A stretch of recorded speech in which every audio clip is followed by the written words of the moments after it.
mga ka-eye babies, nandito ulit tayo sa aming munting palayan. And today is the last day ng harvest season. Oo, sa tila, ang gron kay mga harvest sa ta.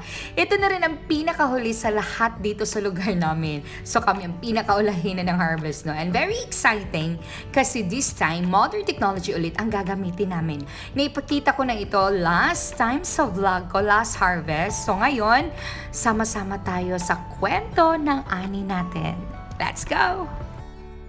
Eto mga maintainers natin. So ano kayong pakiramdam na makita ang mga butil na pinagpaguran?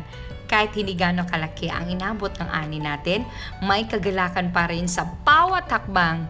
Yun ang mga kasama natin ng mga maintainers. Nakangiti lang habang tinitignan ang mga butil na nakokolekta. Ganito talaga kapag may pinaghirapan. A small wins na worth celebrating.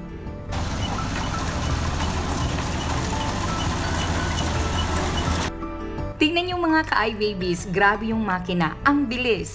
Imagine nyo dati, mano-mano lahat ito. Hirap at ang tagal matapos ng harvest. Pero ngayon, bawat pasada ng makina may kasamang bilis at saya. Ang sarap panoorin na kahit simpleng palayan lang ito, puno pa rin ng buhay at kwento.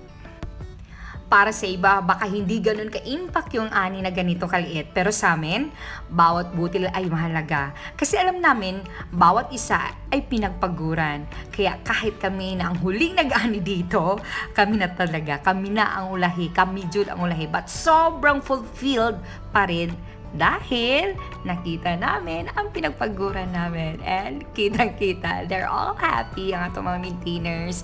O kami po. Ako po na nag-video, happy po kay ko, Ana. And that's all mga ka-eye babies. Thank you God for the blessings. I love you all. Bye!